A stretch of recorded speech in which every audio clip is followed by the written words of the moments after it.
Hello' ছাত্ৰ ছাত্ৰীসকল, তোমালোকৰ কাৰণে আকৌ এটা নতুন ভিডিঅ' লৈ আহিছোঁ। ক্লাছ 8ৰ অসমীয়া লেচন 7ৰ সকলো পাঠভিত্তিক ইম্পৰ্টেণ্ট কুৱেশ্যন আনচাৰ আলোচনা কৰিম। তোমালোকে ভিডিঅ'টো শেষলৈকে চাবা। ভিডিঅ'টো যদি ভাল লাগে তেন্তে ভিডিঅ'টোত এটা লাইক কৰি দিবা আৰু ভিডিঅ'টো প্ৰথমবাৰৰ কাৰণে চালে চেনেলটো ছাবস্ক্ৰাইব কৰি দিবা। এতিয়া আহক আমি ভিডিঅ'টো আৰম্ভ কৰোঁ। এক, উত্তৰ দিয়া। ক, বিজ্ঞান শাস্ত্ৰ কিহৰ ভঁৰাল? উত্তৰ, বিজ্ঞান শাস্ত্ৰ জ্ঞানৰ ভঁৰাল। মানুহে বিজ্ঞান শাস্ত্ৰৰ ফলতেই জ্ঞান লাভ কৰি অদ্ভুত কাম কৰিব পাৰিছে। খ, বিজ্ঞানৰ বলত মানুহে কেনেধৰণৰ কাম কৰিবলৈ ধৰিছে? উত্তৰ, বিজ্ঞানৰ বলত মানুহে ৰেল, জাহাজ, টেলিগ্ৰাফ, ফটোগ্ৰাফ, টেলিফোন, গ্ৰামোফোন, অণুবীক্ষণ, দূৰবীক্ষণ, সম্প্ৰতি ওলোৱা বিমান, নানাবিধ ঔষধ আৰু নানা ৰকমৰ চিকিৎসা প্ৰণালী আদি উলিয়াব পাৰিছে। গ, বিজ্ঞান চৰ্চা কৰিলে মানুহে কি ভেদ কৰিব পাৰে? উত্তৰ, বিজ্ঞান চৰ্চা কৰিলে প্ৰকৃতিৰ গুপ্ত তত্ত্ব ভেদ কৰিব পাৰে, অৰ্থাৎ প্ৰাকৃতিক ঘটনাবোৰৰ মূল কাৰণ জানিব পাৰে। গহ, উদগতি পথত কিহে বাধা দিয়ে? উত্তৰ, উদগতিৰ পথত কুসংস্কাৰে বাধা দিয়ে। ঙ, দন গোলৈক কিহৰ মায়া বুলি মানুহে বিশ্বাস কৰে? উত্তৰ, দন গোলৈক মানুহে প্ৰেতৰ মায়া বুলি বিশ্বাস কৰে। পতাংশ, হাতীয়ে ঘাঁ লৰালে কি হয় বুলি ভাবে? উত্তৰ, বিজ্ঞানৰ জ্ঞান নথকাৰ বাবে মানুহে বহুতো অন্ধবিশ্বাস আৰু কুসংস্কাৰ মানি চলে। এনে কিছুমান মানুহে পৃথিৱীখন হাতীৰ পিঠিত আছে বুলি বিশ্বাস কৰি সেই হাতীয়ে গা লৰালে ভূমিকম্প হয় বুলি ভাবে। দ্বিতীয় ছ, বিজ্ঞান শিক্ষাৰ পৰা কি জনা যায়? উত্তৰ, বিজ্ঞান শিক্ষাৰ পৰা প্ৰকৃতিত ঘটি থকা ঘটনাবোৰৰ কাৰণসমূহ জনা যায়, বস্তুৰ মূল তত্ত্ব জনা যায় আৰু তেতিয়া মানুহৰ মনত কোনো মিছা সংস্কাৰ জন্মিব নোৱাৰে। ২, দন গোলৈৰ কেনেকৈ উৎপত্তি হয় চমুকৈ লিখা।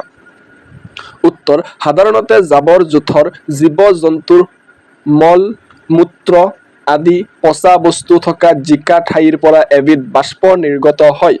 জৈৱিক পদাৰ্থৰ বিশেষকৈ প্ৰাণী দেহৰ পচনৰ ফলত ফচফিন বা মিথেন গেছ উৎপন্ন হয়। দুয়োবিধ গেছ অক্সিজেনৰ সংস্পৰ্শলৈ আহি বিস্ফোৰক মিশ্ৰণৰ সৃষ্টি হয় আৰু এই বিস্ফোৰক মিশ্ৰণ উৎপন্ন হোৱা ঠাইত যদি ফস্ফৰাছ ডাই অক্সাইড উৎপন্ন হৈ বায়ুৰ সংস্পৰ্শলৈ আহে তেতিয়া তৎক্ষণাৎ আপোনা আপুনি জুই জ্বলি উঠে। এই জুই চাকি এটাৰ নিচিনা হৈ বতাহত কিছু সময়ৰ বাবে লৰচৰ কৰি ফুৰে। কোনো মানুহে বিশ্বাস কৰে যে এইবোৰ পুতি থোৱা দন সোণৰ পৰা ওলোৱা জুই। দন গোলৈক কোনো ঠাইত আধামুৰীয়া, আধামুণ্ডি বুলিও কোৱা হয়। ৩, প্ৰতিধ্বনি কেনেকৈ হয় চমুকৈ লিখা। উত্তৰ, আমি বন্ধ ডাঙৰ খালী কোঠা এটাত চিঞৰিলে আমি কৰা শব্দটো শুনাৰ পিছ মুহূৰ্ততে আকৌ এবাৰ আমাৰ অনুৰূপ শব্দ এটা শুনিবলৈ পাওঁ। এয়াই হৈছে প্ৰতিধ্বনি। আমি কৰা শব্দটো বন্ধ কোঠাৰ বেৰৰ কঠিন অংশত খুন্দা খাই প্ৰতিফলিত হৈ আমাৰ ওচৰলৈ পুনৰ ঘূৰি আহে। তেনেদৰেই প্ৰতিধ্বনিৰ সৃষ্টি হয়। ৪ নম্বৰ, কি কাৰণত বিজ্ঞান শাস্ত্ৰক জ্ঞানৰ ভঁৰাল বুলি কোৱা হয়? উত্তৰ, বিজ্ঞান শাস্ত্ৰৰ দ্বাৰাই প্ৰকৃতিৰ ঘটনাবোৰৰ মূল কাৰণসমূহ জানিব পাৰি, নতুন বস্তু আৱিষ্কাৰ কৰিব পাৰি।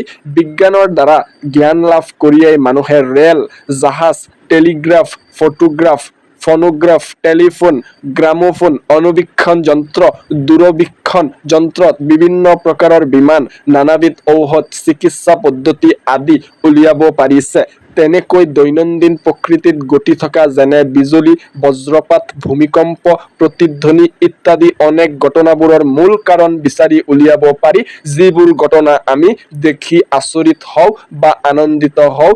এই সকলোবোৰ কথাৰে প্ৰকৃতিৰ গুপ্ত তথ্য ভেদ কৰি ইয়াৰ মূল কাৰণবোৰ জানিব পাৰি কেৱল বিজ্ঞান চৰ্চাৰ যোগেদি। সেয়েহে বিজ্ঞান শাস্ত্ৰক জ্ঞানৰ ভঁৰাল বুলি কোৱা হয়।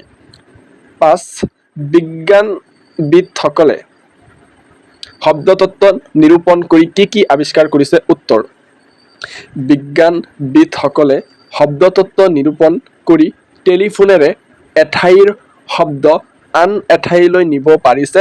শব্দক ধৰি ৰাখি ফোনোগ্ৰাফ, গ্ৰামোফোন, ৰেডিঅ' আদি আৱিষ্কাৰ কৰিব পাৰিছে। ইয়াত এটা দাঢ়ি দি দিবা ছাত্ৰ-ছাত্ৰীসকল। পিছত চোৱা 6 নম্বৰ প্ৰসংগ সংগতি দৰ্শাই ব্যাখ্যা কৰা। ক কুসংস্কাৰ উদ্গতি পথৰ এটা বাধা। উত্তৰ এই বাক্যশাৰী বস্তু বিজ্ঞান অধ্যয়ন নামৰ পাঠটোৰ পৰা তুলি দিয়া হৈছে। মানুহৰ মাজত চলি অহা সকলোবোৰ কথাই যে সঁচা নহয়, বিজ্ঞান তাৰ সঁচা মিছা প্ৰমাণ কৰিব পাৰে, এই কথা ক'বলৈ যাওঁতে এই কথাপাখি উল্লেখ কৰা হৈছে। প্ৰাচীন কালৰ পৰাই মানুহে মিছা কথা কিছুমান সঁচা বুলি বিশ্বাস কৰি আহিছে। এইবোৰকে কুসংস্কাৰ বোলে। এনে ধৰণৰ কুসংস্কাৰে জাতীয় উদ্গতিৰ পথ আৰু ব্যক্তিৰ কুসংস্কাৰে ব্যক্তিগত উদ্গতিৰ পথত বাধা দি আহিছে। এই কুসংস্কাৰবোৰ আঁতৰাবলৈ বিজ্ঞানে বৰ্তমান অহৰহ চেষ্টা কৰি আহিছে। কাৰণ বিজ্ঞানে কুসংস্কাৰ নিৰূপণ কৰি মানুহৰ ডাঙৰ উপকাৰ সাধন কৰে। খ বিজ্ঞান শাস্ত্ৰ জ্ঞানৰ ভঁৰাল। উত্তৰ উক্ত বাক্যশাৰী আমাৰ পাঠ্যপুথি অংকুৰণৰ অন্তৰ্গত সত্যনাথ বৰাদেৱে লিখা বস্তু বিজ্ঞান অধ্যয়ন নামৰ পাঠটোৰ পৰা তুলি দিয়া হৈছে। আমি বিজ্ঞান শাস্ত্ৰ অধ্যয়ন কৰি যে সকলো জ্ঞান আহৰণ কৰিব পাৰোঁ, তাকে লেখকে এই কথাষাৰৰ দ্বাৰা বুজাব বিচাৰিছে। বিজ্ঞান শাস্ত্ৰ অধ্যয়ন কৰিলেহে আমি প্ৰকৃত জ্ঞান পাব পাৰোঁ। বিজ্ঞান অধ্যয়নৰ দ্বাৰাই মানুহে নিতৌ নতুন নতুন বস্তুসমূহ উদ্ভাৱন কৰিব পাৰিছে। বিজ্ঞানৰ দ্বাৰাই যিহেতু প্ৰকৃতিত ঘটি থকা ঘটনাবোৰৰ প্ৰকৃত কাৰণবোৰ জানিব পাৰি, সেয়েহে তাৰে আঁত ধৰি বিজ্ঞানীসকলে নতুন নতুন বস্তুৰ উদ্ভাৱন তথা আৱিষ্কাৰ কৰিব পাৰিছে। এই বিশাল বিশ্ব জগতৰ যিকোনো কথা বা যিকোনো ঘটনাৰ বিষয়ে জানিবলৈ হ'লে আমি বিজ্ঞানৰ চৰ্চা কৰিবই লাগিব। যেনেকৈ মানুহে পথাৰৰ শস্য আনি ভঁৰালত সঞ্চিত কৰি থয়, তেনেকৈ বিজ্ঞান শাস্ত্ৰতো সকলোবোৰ জ্ঞান সাঁচি থোৱা হয়। মাত্ৰ আমি তাক অধ্যয়ন কৰিলেই সেই জ্ঞান লাভ কৰিব পাৰোঁ। গ মনুষ্য জাতিৰ বৰ্তমান সভ্যতা কেৱল বিজ্ঞান চৰ্চাৰ ফল। উত্তৰ উক্ত বাক্যশাৰী আমাৰ পাঠ্যপুথি অংকুৰণৰ সত্যনাথ বৰাদেৱে লিখা বস্তু বিজ্ঞান অধ্যয়ন নামৰ পাঠটোৰ পৰা উদ্ধৃত কৰা হৈছে। কেৱল বিজ্ঞান চৰ্চাৰ ফলতহে যে আজিৰ সভ্যতাৰ সৃষ্টি হৈছে, সেই কথা বুজাবলৈকে লেখকে কথাষাৰ কৈছে। গুহাত বাস কৰা আদিম মানুহে ক্ৰম বিৱৰ্তনৰ বহুতো স্তৰ পাৰ হৈ আজিৰ অৱস্থাত উপনীত হৈছেহি। যেতিয়াই তেওঁলোকে বিজ্ঞানৰ প্ৰথমটো খাপত ভৰি দিলে, তেতিয়াৰ পৰাই মানুহে উত্তৰণৰ পথত ভৰি দিলে।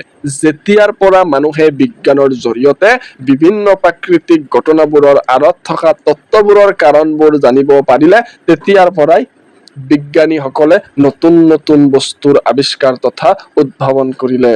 আজিৰ মানুহৰ জীৱনৰ প্ৰতিটো খোজতে বিজ্ঞানৰ এই অৱদানসমূহৰ প্ৰয়োগ অপৰিহাৰ্য।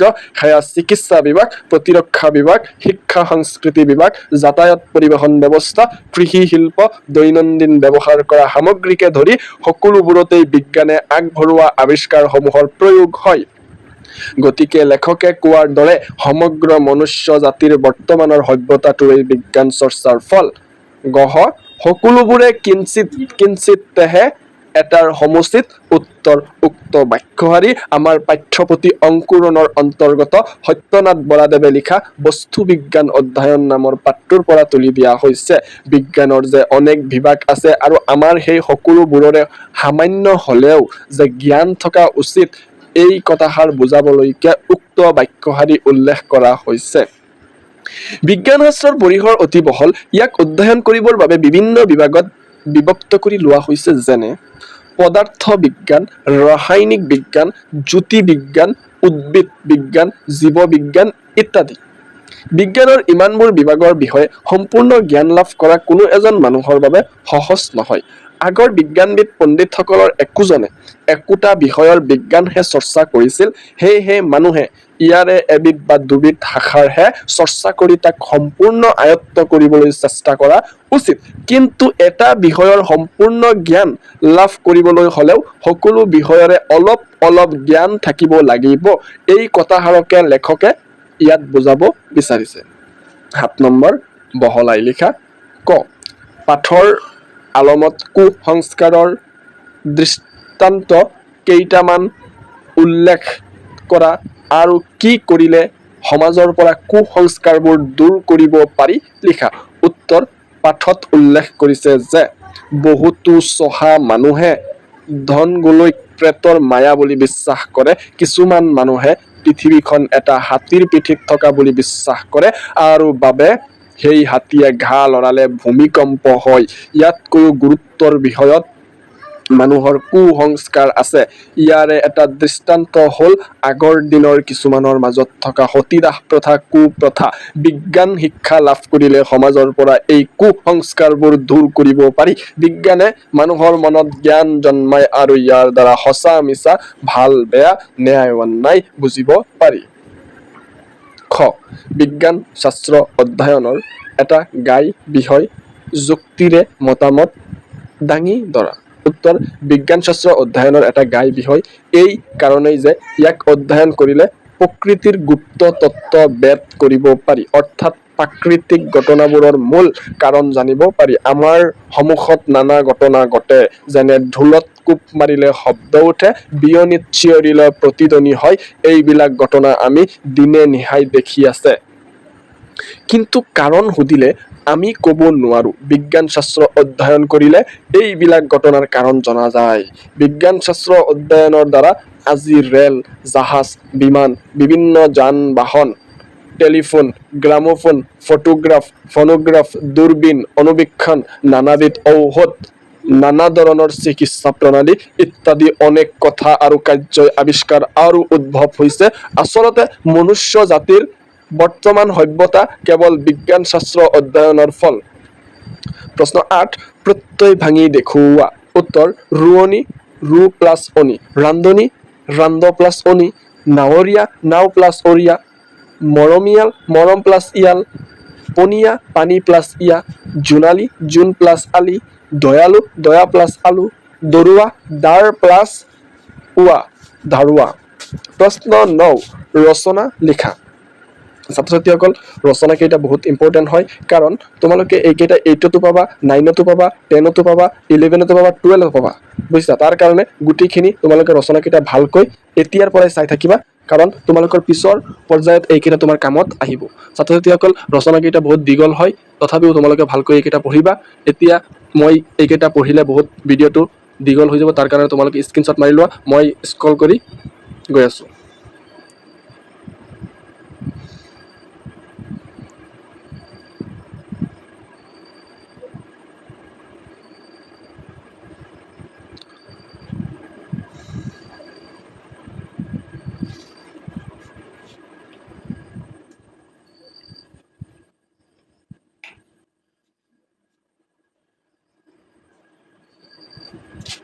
তোমালোকে স্ক্ৰীনশ্বট মাৰি লোৱা।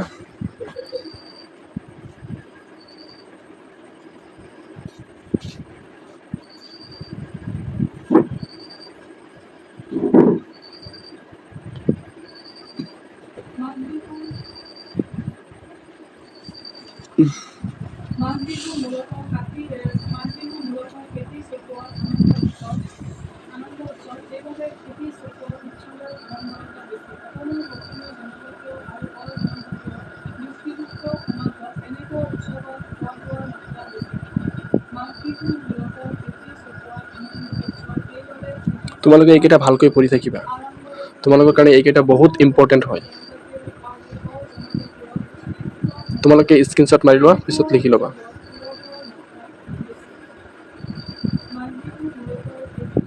যিসকলে ভাবিছা মেট্ৰিকত এটা ভাল ৰিজাল্ট কৰিবা, সেইসকলে এইকেইটা আগৰ পৰাই পঢ়ি থৈ দিবা। তোমালোকৰ 8তো কামত আহিব, 9তো কামত আহিব, 10তো কামত আহিব, 11তো কামত আহিব, 12তো কামত আহিব। এইকেইটা লাগিবই। 10 মাৰ্ক থাকে ৰচনাত।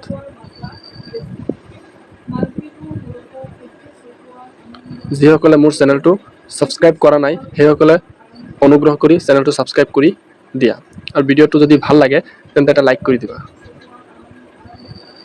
আৰু যিসকলে অলৰেডি চেনেলটো ছাবস্ক্ৰাইব কৰি দিছা সেইসকলক ধন্যবাদ জনাইছোঁ আৰু যিসকলে কৰা নাই সেইসকলে কৰি লোৱা বহুত ইম্পৰ্টেণ্ট কুৱেশ্যন আনচাৰ আলোচনা কৰিম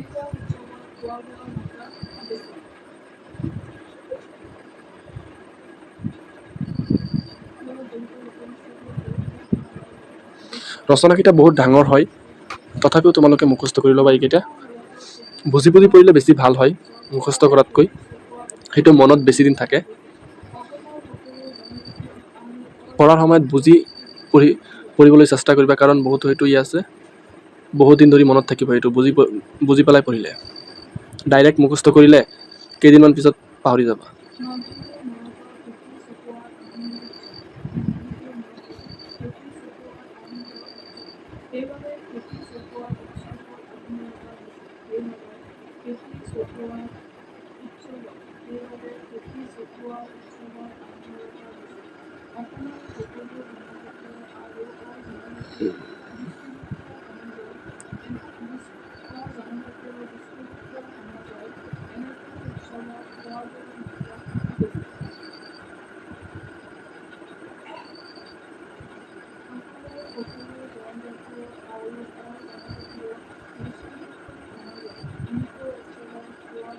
ছাত্ৰ ছাত্ৰীসকল 10 নম্বৰ কেইটা চোৱা 10 নম্বৰ চমুটোকা লিখা উত্তৰ ৰেডিঅ' অনাতাঁৰ 1895 চনত ইটালী দেশৰ বিজ্ঞানী মাৰ্কনিয়ে ৰেডিঅ' বা অনাতাঁৰ যন্ত্ৰ আৱিষ্কাৰ কৰিছিল দূৰদৰ্শন আৱিষ্কাৰৰ পূৰ্বে ৰেডিঅ'ই মানুহক দেশ বিদেশৰ বতৰা দিছিল মনোৰঞ্জনৰ আৰু জ্ঞান লাভৰ বাবে গীত মাত নাট গহিনী ইতিহাস আদি পৃথিৱীৰ সকলো ঠাইতে পৰিৱেশন কৰিছিল দেশৰ সংকট কালত যুদ্ধ বিগ্ৰহৰ সময়ত ৰেডিঅ'ই বাতৰি যোগান আৰু ল'বলগীয়া সতৰ্কতাৰ জাননী দিছিল আজিও ৰেডিঅ'ৰ জনপ্ৰিয়তা কমি যোৱা নাই দূৰদৰ্শনে ঢুকি নোপোৱা ঠাই আৰু কৰ্মব্যস্ত মানুহক ৰেডিঅ'ই আজিও বা বাতৰি যোগোৱাৰ উপৰি মনোৰঞ্জন দি আছে খ গ্ৰামোফোন 1887 চনত ইমিল বাৰ্লিনাৰ নামৰ আমেৰিকান বিজ্ঞানী এজনে গ্ৰামোফোন আৱিষ্কাৰ কৰিছিল এসময়ত মনোৰঞ্জনৰ বাবে গীত মাত পৰিৱেশনৰ ক্ষেত্ৰত গ্ৰামোফোনেই জনপ্ৰিয় আহিলা আছিল ৰেডিঅ' বা দূৰদৰ্শনৰ প্ৰচলনে গ্ৰামোফোনৰ চাহিদা কমাইছে যদিও ইয়াৰ ব্যৱহাৰ লুপ্ত হোৱা নাই গ ইণ্টাৰনেট আধুনিক বিজ্ঞানৰ এক চাঞ্চল্যকৰ আৱিষ্কাৰ 1969 চনত আমেৰিকাৰ প্ৰতিৰক্ষা বিভাগে বাহিৰৰ কোনো শত্ৰুৰ আক্ৰমণৰ বিৰুদ্ধে সৈন্যবাহিনীক সষ্টম কৰাৰ বাবে কম্পিউটাৰৰ যোগে জাননী দিয়াৰ প্ৰচেষ্টা চলাই ইণ্টাৰনেটৰ প্ৰচলন কৰিছিল ইণ্টাৰনেটৰ উপকাৰিতাৰ কথা জনাৰ পিছত সমগ্ৰ পৃথিৱীতে ইয়াৰ দ্ৰুত প্ৰসাৰ ঘটিছিল ইণ্টাৰনেটৰ যোগে মানুহে লাগতিয়াল যিকোনো তথ্য উলিয়াই ল'ব পাৰে সেইবোৰ কাৰণতে মাত্ৰ 4 বছৰৰ ভিতৰত ইণ্টাৰনেটে পৃথিৱীৰ জনপ্ৰিয়তা লাভ কৰি সম্প্ৰসাৰিত হৈছিল এতিয়াৰ পৰা 30 বছৰ আগতে আৱিষ্কাৰ হোৱা ইণ্টাৰনেট বৰ্তমান মানৱ সভ্যতাৰ অপৰিহাৰ্য হৈ পৰিছে গহ দূৰভাষ টেলিফোন 1876 চনত স্কটলেণ্ডৰ বিজ্ঞানী আলেকজেণ্ডাৰ গ্ৰাহাম বেলে দূৰভাষ বা টেলিফোন আৱিষ্কাৰ কৰিছিল দূৰসংযোগ দ্ৰুততৰ কৰি দূৰভাষে মানৱ জাতিৰ অশেষ উপকাৰ সাধন কৰিছে টেলিফোনৰ দ্বাৰা পৃথিৱীৰ যিকোনো দূৰত্বত থকা জনৰ সৈতে সংযোগ স্থাপন কৰি কথা বতৰা পাতিব পাৰি নিমিষতে খা খবৰ আদান প্ৰদানৰ সুবিধা দি দূৰভাষ বা টেলিফোনে মানুহৰ উদ্বিগ্নতা নোহোৱা কৰিছে অনুবীক্ষণ তেনেই সৰু বা ক্ষুদ্ৰাকৃতিৰ খালী চকুৰে মনিব নোৱাৰা বস্তুকো অনুবীক্ষণৰ সহায়ত বৃহৎ আকাৰত চাব পাৰি ৰোগৰ বীজাণু দ্বাৰা পেলোৱাত চিকিৎসা বিজ্ঞানীসকলক অনুবীক্ষণে সহায় কৰাৰ ফলত ৰোগ নিৰাময়ৰ বাবে ঔষধ পাতি আৱিষ্কাৰ কৰি মানৱ জাতিৰ কল্যাণ সাধন কৰাত সহজ হৈছে ছাত্ৰ ছাত্ৰীসকল ভিডিঅ'টো ভাল লাগিলে এটা লাইক কৰি দিবা আৰু ভিডিঅ'টো প্ৰথমবাৰৰ কাৰণে চালে চেনেলটো ছাবস্ক্ৰাইব কৰি দিবা থ্যাংকস ফৰ ৱাচিং ভিডিঅ'